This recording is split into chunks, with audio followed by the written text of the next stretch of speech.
If you want to work vertically in your knitting with multiple colors, there's something you need to do in order to make sure that your work doesn't fall apart. And I'm going to show you what that is now.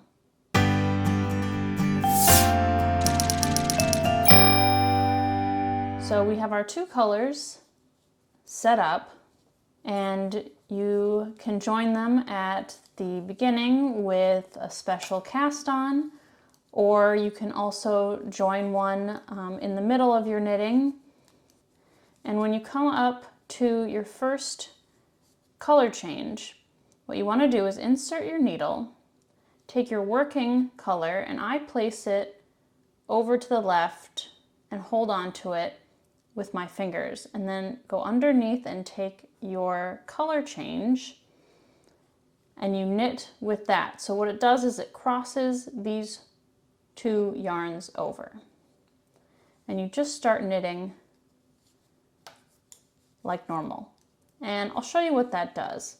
See, on the back here you can see that it sort of weaves the two colors together as you go along.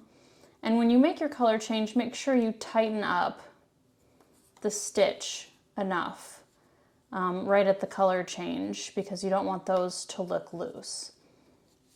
And I'll tell you what happens if you don't do this little switch over.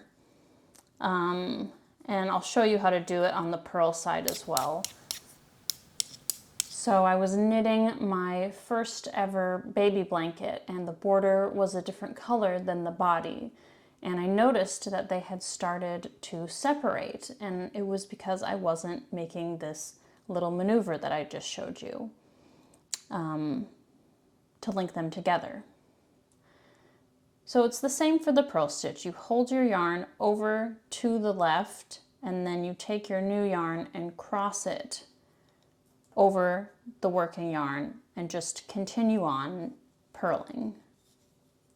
If you found this video helpful, please subscribe to my channel and hit like on the video, and I'll see you guys next time.